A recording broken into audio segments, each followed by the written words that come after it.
So, I recently heard a debate about who is better, the Spartan II super soldier from the Halo universe or the Space Marine.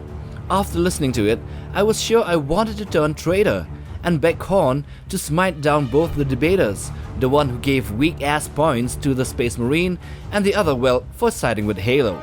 But I decided it would be better if I did the comparison with 15 different aspects taken into account, including size, strength, power, durability, armor, weapons and abilities, and all that jazz.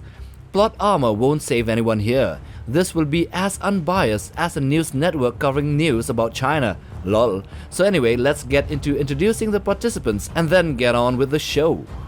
So the Spartans. Coming from the Halo universe, the Spartans are super soldiers that were pivotal for the survival of humanity against alien threats like the Covenant and the Forerunners. They started as young kids being kidnapped, at least with the Spartan IIs, and they had to undergo a series of training and bio-enhancing processes, which includes augmentations and adorning the power exoskeleton called Mjolnir. They are superhuman soldiers which far exceed the abilities of a normal person. So what about the Space Marine? Well, these are transhuman soldiers and the greatest of the God Emperor's soldiers. They are barely human at all, but superhuman, having been made superior in all aspects to a normal man by harsh regimes of genetic modification, psycho-conditioning, and rigorous training. They are untouched by plague or any natural disease and can suffer wounds that will kill lesser beings several times over. They are physically stronger, far more resilient, and have genius-level intellects. So with this introduction over, let's get to comparing them, pointwise. Let's start with size. Let's start with the Space Marines. They weigh around 340 kilograms or 750 pounds without power armor or gear.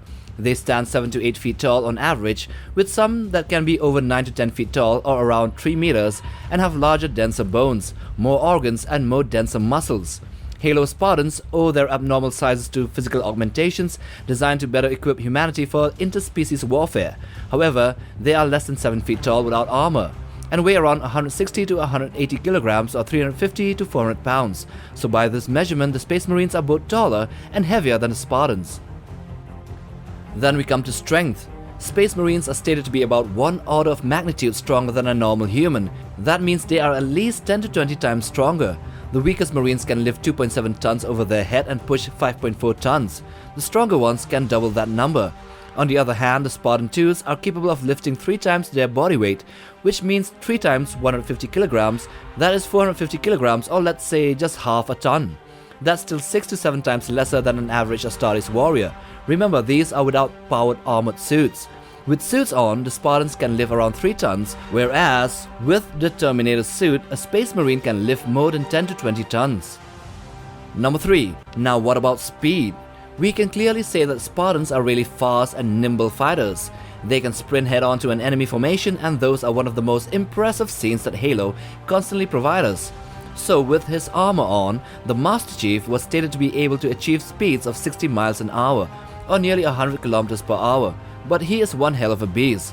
The other ones clock in on average at 50 miles an hour or 80 kilometers per hour. On the other corner, the Space Marines at many times appear to be slow and bulky, but don't let that fool you.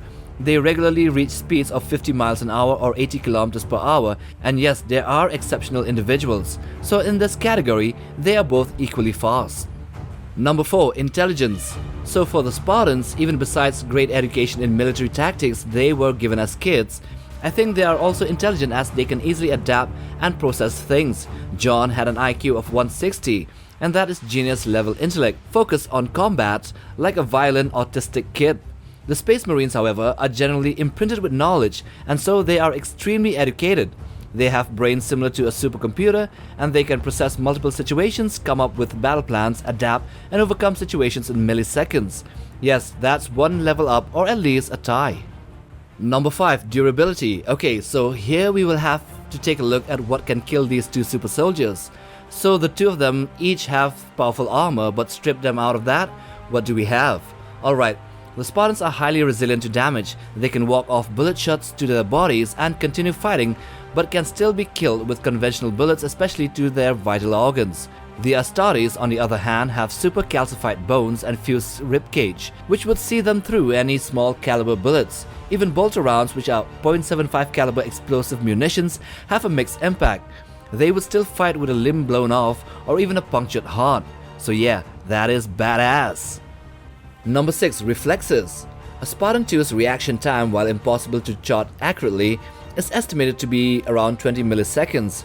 Their reaction times are significantly faster in combat situations or with AI assistance. The Space Marine has an equivalent, if not a better reaction time. They can dodge shots fired at them and even catch bullets in the air. There are reports that an Astartes reaction time is close to the microsecond scale. That would make a Space Marine a magnitude faster in assessing the battlefield, as well as during combat, range as well as melee, than a Spartan II. Number 7. Armour. The powered assault armor of the Spartans is called the Mjolnir armor, and it is made of titanium alloy, an energy shielding system, a microfusion powered cell, and an inner skin suit. The shielding and alloy is very resilient. It can take a significant punishment and is nearly impervious to small arms fire. However, 50 caliber bullets can disable the shield and pierce the armor with a few hits. As for the power armor of the Space Marines, this is a completely enclosed suit of combat armor composed of shaped adamantium and plasteel plates, encased in a ceramite ablative layer. They also use fusion cells as power units. Its durability is off the charts. Bullets and 50 caliber rounds will just bounce off of it. Even the laser weapons do no harm. Only bolters, melters, plasma and other super sci-fi weapons can penetrate it. Yes, another round for the Emperor's children. Number 8. Weapons.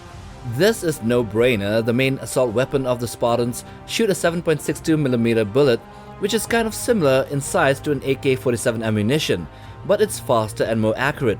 Nevertheless, it's still a small caliber round. The Space Marines' main weapon is the bolter, which fires a 75 caliber explosive shell, which is more in line with an anti-aircraft or an anti-tank ammo in modern times.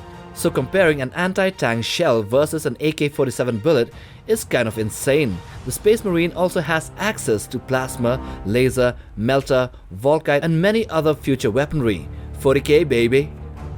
Number 9. Augmentations. So back to biology, the Spartan and the Space Marine both have their own augmentations to transform them from an ordinary kid to a superhuman soldier.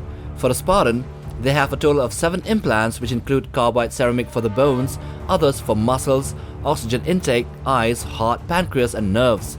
The Astartes have 19 total gene seed implants, which cover all the ones of the Spartans and 12 more, which gives them strange abilities like spitting acid, hibernation, cocooning, detecting toxins, acquiring memory by eating flesh or drinking blood, and others. The new Primaris Marines have an additional 3.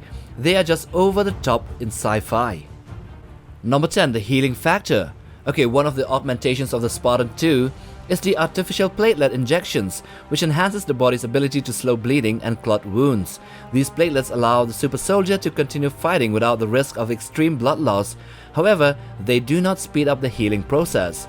The Space Marines' equivalent are the Laraman cells, which work the same way and form scar tissue in a matter of seconds, effectively preventing massive blood loss and infection to the wound. Several of the organs, however, by themselves of the Space Marines can self-heal and regrow. Another faction of Space Marines called the Salamanders, a chapter, can heal quite quickly and seem to be unkillable in battle. Number 11. Experience. In a fight, the one with the most experience usually comes out on top. And what can determine this? Firstly, their age. The Master Chief was born in the year 2511, and as of now he is 49 years of age, or maybe 50. Any member of the Spartan IIs will be of the same age, and therefore have at least 30 years of combat experience. The Space Marines can live for thousands of years, so yeah, their combat experience is in the thousands of years.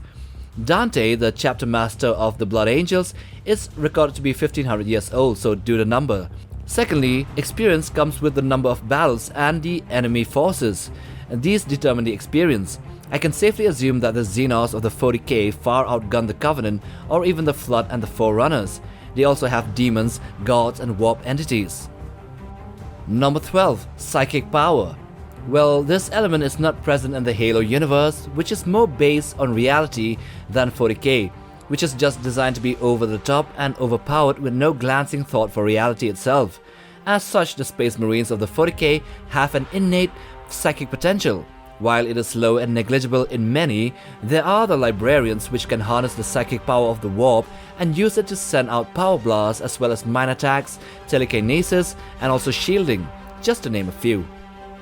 Number 13. Technology. Okay, let's see. Halo occurs in the 26th century, which is still in the 3rd millennium, while Warhammer is in the 41st and 42nd millennium as of now. But then the cybernetic revolt and the dark age of strife strip away most of the technology of humanity, but nonetheless, they are still able to utilize quite a lot of advanced tech, magnitudes more advanced than what Halo has, maybe at par with the forerunners. So naturally, the Space Marines will have access to higher forms of technology than the Spartans, which are in the 26th century. 14. Personal assistance. The Spartans have this one on their side. Let's just be fair.